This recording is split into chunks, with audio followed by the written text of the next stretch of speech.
Après Hugo Gaston en 2020, nous aurons un autre Français gaucher en huitième de finale à Roland-Garros en la personne de Corentin Moutet qui va défier Yannick Sinner. Connu pour son jeu atypique et son tempérament explosif, Moutet est bien plus qu'un simple joueur de tennis. C'est une véritable personnalité, une histoire à découvrir. Dans cette vidéo, nous allons plonger dans l'univers de ce joueur unique, découvrir son parcours, son style de jeu et pourquoi il attire autant l'attention. Accrochez-vous, ça va être captivant.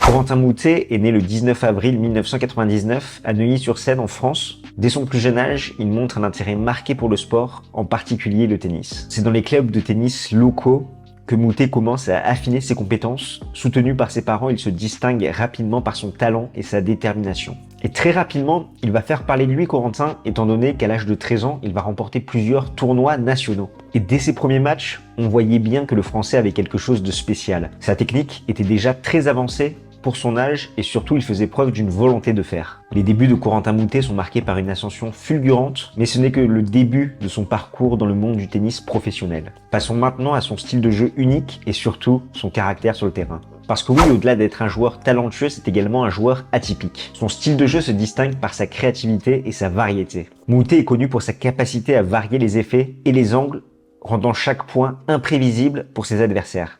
Son revers à deux mains est particulièrement redoutable et sa capacité à jouer des amortis surprend souvent. Je te parlais de son revers et à l'Open d'Australie 2023, il va gravement être touché au poignet, il va devoir se faire opérer, ce qui fait que pendant presque un an, il ne va pas pouvoir du tout utiliser sa main droite, ce qui fait que si tu veux continuer à jouer au tennis, t'es gaucher, t'as un revers à deux mains, qu'est-ce que tu peux faire pour limiter l'impact sur ta main droite? Tu vas faire un revers à une main et c'est exactement ce qu'a fait Corentin Moutet en faisant quasiment exclusivement des slices avec un revers à une main, ce qui lui a permis d'apporter encore plus de variété et d'avoir un coup qui va s'étoffer petit à petit, même si ça a été extrêmement compliqué sur le circuit avec énormément de défaites, étant donné que c'est pas naturel et quand d'habitude tu fais des coups à deux mains et que là tu dois faire sans cesse des revers à une main, c'est beaucoup plus compliqué, c'est quelque chose que tu apprends.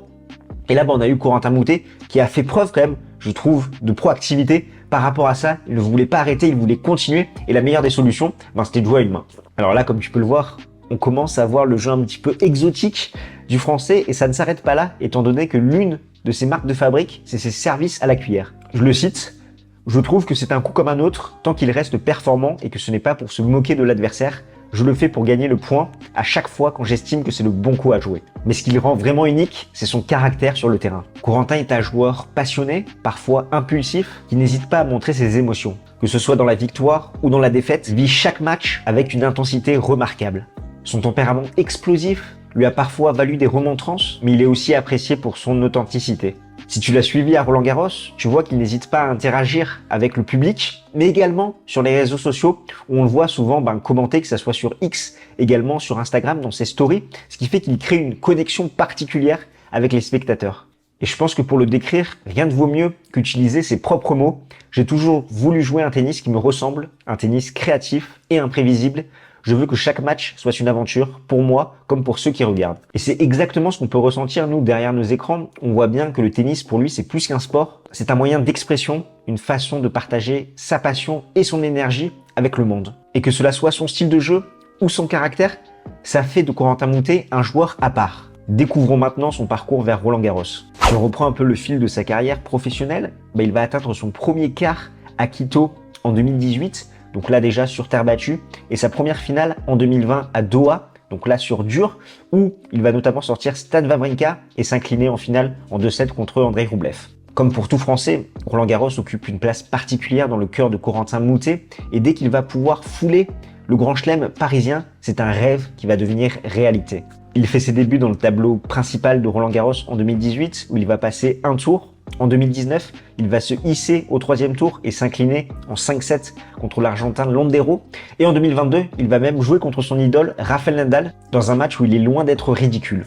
Ce qui frappe chez Moutet, c'est sa résilience. Il ne recule devant aucun défi et cela se voit particulièrement à Roland-Garros. Sa capacité à s'adapter et à se battre jusqu'au bout fait de lui un joueur redoutable sur terre battue. On voit très bien que son parcours, c'est une histoire de persévérance et de passion, mais il a également une personnalité unique. Si tu ne nous connais pas, nous c'est Games Talk et on aide les passionnés de tennis comme toi à décrypter l'actualité de la petite balle jaune. Là il y a Roland Garros qui bat son plein. Si tu ne veux rien manquer, tu prends ta raquette, tu fais ton meilleur Jokos match sur le bouton pour t'abonner. Et si ce contenu t'apporte de la valeur, je t'invite à mettre un petit pouce, comme ça il sera recommandé à d'autres utilisateurs comme toi, passionnés de tennis. Corentin Moutet n'est pas seulement un joueur de tennis passionné sur le terrain, il est aussi une personnalité fascinante en dehors. Musicien à ses heures perdues, il joue du piano et compose ses propres morceaux, révélant ainsi une facette artistique peu connue. Et comme tout artiste, il a un caractère intense qui lui a valu pas mal de controverses. Connu pour son franc-parler et ses réactions impulsives, il a souvent fait les gros titres pour ses comportements sur le terrain. D'ailleurs, si on cite la FFT, le comportement de Corentin Moutet sur le court ne correspond pas aux valeurs que la Fédération française de tennis veut transmettre. C'est ainsi que la FFT l'a banni en 2022. Plus d'aide, plus de soutien et l'obligation de se trouver un nouvel entraîneur en la personne de Petar Popovic. Parce qu'il faut être honnête, Coco il a un sacré palmarès, il a été disqualifié à Adélaïde, il en est venu aux mains également au Challenger d'Orléans. Alors oui, vu comme ça, c'est un coup dur pour le français, mais c'est également un événement qui lui a permis de réfléchir, de prendre en maturité et de se poser. Ses proches le disent bien, c'est quelqu'un de très passionné et cette expulsion a été un moment difficile forcément, mais il en a tiré des leçons importantes. Cela l'a aidé à canaliser son énergie de manière plus positive. Donc là, on commence à voir le prisme de ce joueur qui est un passionné, un artistique, un sanguin, mais également quelqu'un qui a une certaine forme de sensibilité. On voit très bien que c'est quelqu'un de déterminé et qui met du cœur à l'ouvrage. Et c'est vrai que son caractère unique rend le personnage fascinant et imprévisible. Et peu importe le spectateur, qu'il aime ou non Corentin Moutet, quand il va le voir jouer, il va forcément avoir des émotions envers ce joueur, qu'elles soient positives ou négatives. Et là, il y a deux écoles. Il y en a qui vont me dire, c'est qu'un petit con, et je mets des grosses guillemets, ou au contraire, d'autres qui vont quand même voir sa résilience, sa détermination. Le mec, il mesure quand même 1m75, il a un déficit de puissance, et pourtant, il arrive à faire partie des 16 derniers joueurs à être qualifié en huitième de finale à Roland Garros. C'est seulement son deuxième après l'US Open 2021 où il s'était incliné contre Casper Ruud. Et surtout, il a réussi à combler ce manque de puissance en proposant des variations, en étant imprévisible, en ayant une bonne lecture du jeu. Donc ça, on peut être qu'en admiration devant ce que propose Corentin Moutet sur un court de tennis, même si derrière, il y a des actions, des réactions de sa part qui font forcément parler et qu'on ne peut pas cautionner.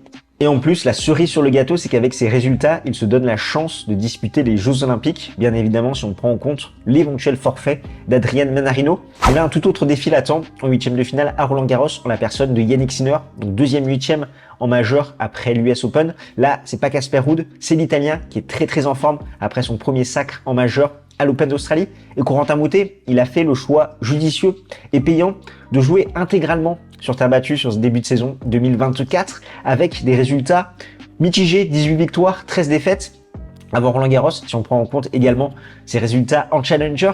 Mais pourtant, ça porte ses fruits parce que là, il est en deuxième semaine. Il a quand même sorti à chaque fois en 4-7 Jarry, qui l'avait déjà battu à Santiago où il avait enflammé le public chilien, Shevchenko et Hoffner. Ça a été compliqué. Il y a eu du bon, du moins bon, mais à la fin, c'est quand même le Français qui arrive à sortir vainqueur, qui arrive à rendre fou ses adversaires. C'est la 6e fois de sa carrière qu'il jouera un top 5, il ne leur a jamais pris un set. Et de l'autre côté du filet, Yannick Sinner, l'imperturbable, qui n'a pas concédé la moindre manche, il s'est imposé contre Eubanks, Gasquet et Kotov. Il revient de blessure où la hanche couinait un petit peu. C'est vrai qu'il y a quand même pas mal d'interrogations sur l'état physique de l'Italien. Il a eu de très bonnes séquences, que ça soit contre Kotov et Gasquet, mais également des petits moments de flottement. On le voyait un petit peu boiteux. Donc là, on a un Corentin Moutet qui va pouvoir le challenger physiquement avec ses variations, ce côté imprévisible, même si à la fin, je pense que le Français va se faire bouffer par la puissance de l'Italien, étant donné que c'est le gros point noir de Corentin Moutet. Mais ça va être intéressant, ses amortis, son slice, voilà, avoir un Yannick Sinner qui va énormément se baisser sur ses jambes, qui va un petit peu plus se déplacer, avec des balles également où il va donner un petit peu plus de volume. Corentin, il va varier sur un set, il peut rendre fou l'Italien, donc à voir s'il arrive à lui prendre au moins une manche, même si bien évidemment Yannick Sinner reste le grand favori de cette rencontre et devrait s'imposer avec sa force, sa puissance. Là, on voit qu'il taille patron dans ce début de tournoi en 3 ou 4 sets. Le défi s'annonce immense pour Corentin Moutet. Peut-il rendre fou l'Italien? Honnêtement, j'en doute, mais on espère un grand match.